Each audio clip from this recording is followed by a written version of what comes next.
আসসালামু আলাইকুম প্রিয় ভিউয়ার্স, আশা করি প্রত্যেকে আল্লাহর অশেষ রহমতে অনেক ভালো আছেন। আজকের ভিডিওতে আমি আলোচনা করব সিকিউরিটি সুদ খাতে মোট আয় নির্ণয় পার্ট 3-তে একটি সমস্যা নিয়ে আলোচনা করব। তো এখানে দেখতে পাচ্ছেন সমস্যা নাম্বার 7।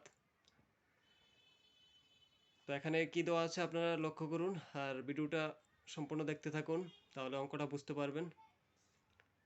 এখানে দেওয়া আছে নিম্নলিখিত তথ্যাবলী হইতে জনাব তারেকের 2020-21 কর নির্ধারণী বৎসরের সিকিউরিটি খাতে সুদ নির্ণয় করো।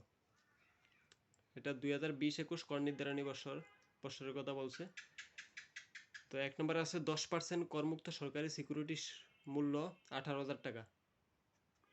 তো এখানে কিন্তু একটা কথা আছে যে 10% করমুক্ত সরকারি সিকিউরিটির মূল্য, এটা কিন্তু মূল্যটা টোটাল মূল্যটা দেওয়া আছে 18,000। 18,000-এর উপরে 10% হবে। আবার অনেক সময় দেওয়া থাকে 10% করমুক্ত সরকারি সিকিউরিটির সুদ হইলে সরাসরি ওই সুদ দেওয়া থাকে ওইটাই। আর এখানে দেওয়া আছে মূল্য, তো এটার ভিতরে পার্থক্য আছে, আপনারা খেয়াল রাখবেন এই জিনিসটা। অনেকে এটা ভুল করে, অনেকে মনে করে এই 18,000 টাকায় মনে হয় 10% সুদ, কিন্তু আসলে তা না, এটা হলো মোট মূল্যটা দেওয়া আছে 18,000 টাকা। আবার অনেক সময় 10% করমুক্ত সরকারি সিকিউরিটির সুদ দেওয়া থাকে, এখানে মূল্যের জায়গায় সুদ, আবার সুদের জায়গায় মূল্য, এটা খেয়াল রাখতে হবে। তারপর 2 নম্বরে আছে করমুক্ত সরকারি সিকিউরিটির সুদ 25,000 টাকা। তারপর 3 নম্বর আছে ঋণপত্রের সুদ 16,150 টাকা। 4 নম্বর আছে করবাদ সরকারি সিকিউরিটির সুদ 27,550 টাকা। 5 নম্বর আছে জিরো কুপন বন্ডের সুদ 15,000 টাকা। তারপর আছে করবাদ সরকারি সিকিউরিটি ক্রয়ের জন্য 8% হারে 22,000 টাকা ব্যাংক হতে ঋণ গ্রহণ করেছিলেন। সুদ আদায়ের জন্য ব্যাংক 5% হারে কমিশন কেটে রেখেছে। তাহলে আমরা অঙ্কটা সমাধানটা শুরু করতেছি। প্রথমে লিখতে হবে করদাতা মিস্টার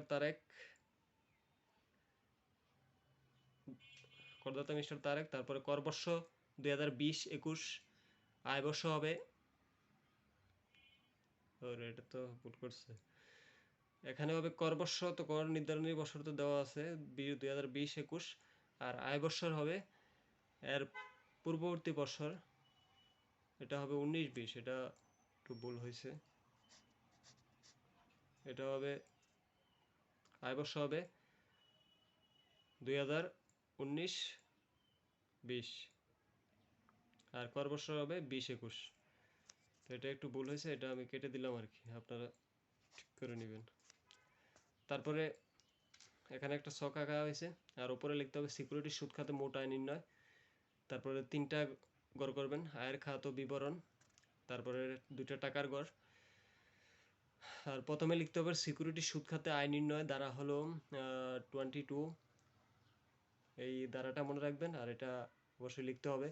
তো 1 নম্বর আছে 10% করমুক্ত সরকারি সুদ 18,000 ইন্টু হলো 10%, মানে 18,000 টাকার উপর 10%। এই যে এখানে দেওয়া আছে 10% করা সরকারি সিকিউরিটি সুদ, 10% করমুক্ত সরকারি সিকিউরিটির মূল্য 18,000, তো এটার উপর 10% হয়েছে 1800 টাকা। আর করমুক্ত সরকারি সিকিউরিটি সুদ আমরা প্রশ্নে দেওয়া ছিল 25,000 টাকা, এটাও নিয়ে আসলাম এখানে। তো এই দুইটা যোগ করে পাইলাম 26,800 টাকা। আর আমরা জানি করমুক্ত সরকারি সিকিউরিটির সুদ সম্পূর্ণ অকরদার্য, কারণ এটা বলেই দেওয়া আছে এটা করমুক্ত, এটার উপর কর দিতে হবে না, তার জন্য বাদ সম্পূর্ণ অকরদার্য, পুরোটাই লিখে দিলাম 26,800 টাকা, এখানে কোনো টাকা যাবে না, শূন্য। তারপর 2 নম্বরে যেটা আছে করযোগ্য সরকারি সিকিউরিটির সুদ, এগুলা কর দিতে হবে।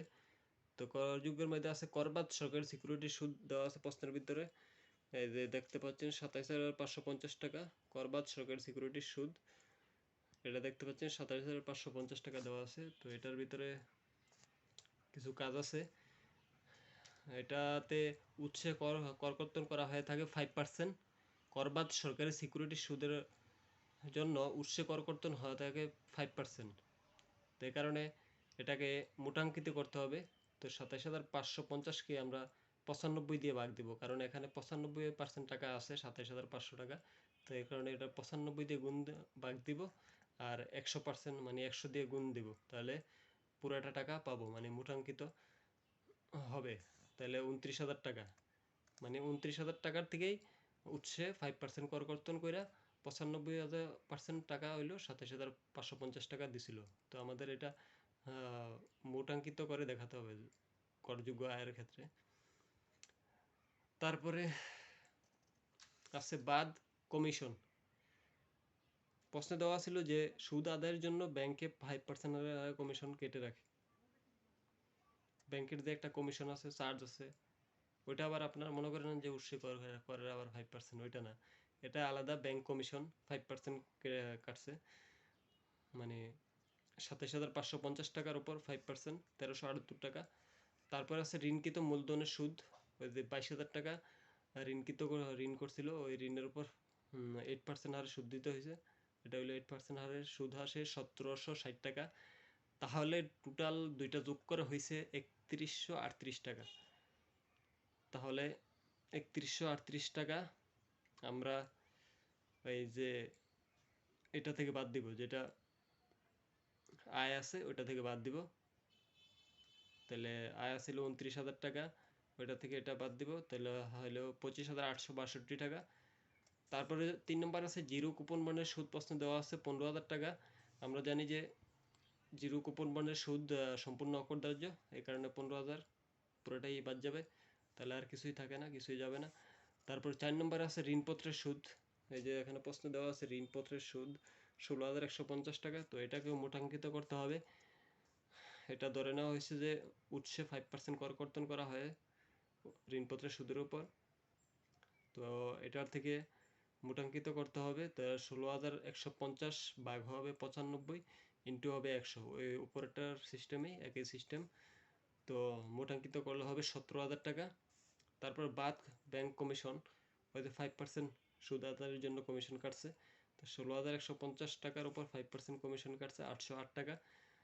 তো এটা বাদ দিয়ে টাকা হলো 16,192 টাকা। তাহলে আমরা আয়গুলো যোগ করব। আয়গুলো যোগ করলে হয় সিকিউরিটি সুদ খাতে মোট আয় নির্ণয় হলো 42,054 টাকা। তো এখানে কিছু টিকা দেওয়া আছে আপনাদের বোঝার সুবিধার্থে, যেহেতু যদিও আমি এগুলো আলোচনা করছি পূর্বে, তারপরে আবার পড়তেছি। ধরে নেওয়া হয়েছে করবাদ সরকারি সিকিউরিটি সুদ ও ঋণপত্রের সুদ উৎস হতে 5% কর কেটে নেওয়া হয়, মানে উৎসে 5%, এই দুইটার উপরে উৎসে 5% কর কেটে নেওয়া হয়, এই জন্য উক্ত সুদকে মোটাঙ্কিত করা হয়েছে। তো দুইটা কিতা, করবাদ সরকারি সিকিউরিটির সুদ ও ঋণপত্রের সুদ, এটা দুইটা আমি আলোচনা করছি।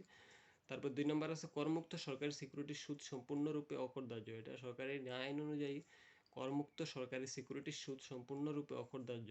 তারপর 3 নম্বর আছে জিরো কুপন বন্ডের সুদ সম্পূর্ণ অকরদার্য। তো এই দুইটা সুদ সম্পূর্ণ অকরদার্য। তো বন্ধুরা, এই ছিল আজকের ভিডিওটা। আশা করি আপনারা অঙ্কটা বুঝতে পারছেন। হ্যাঁ, এটা বুঝতে পারলে আশা করি আপনারা সামনের দিকে সিকিউরিটি সুদ খাতে আয় নির্ণয় করতে সহজ হবে, আরও এরকম অঙ্ক আসলে পারবেন। তো যদি ভিডিওটা ভালো লেগে থাকে আপনাদের, তাহলে ভিডিওতে একটা লাইক কমেন্ট করবেন, আর সাবস্ক্রাইব করে বেল আইকনটা অন করে দিবেন, যাতে আমি পরবর্তী নতুন ভিডিও আপলোড দিলে আপনাদের কাছে খুব দ্রুত চলে যায়। তো সবাইকে ধন্যবাদ জানিয়ে এখানে শেষ করছি। আল্লাহ হাফেজ, আসসালামু আলাইকুম।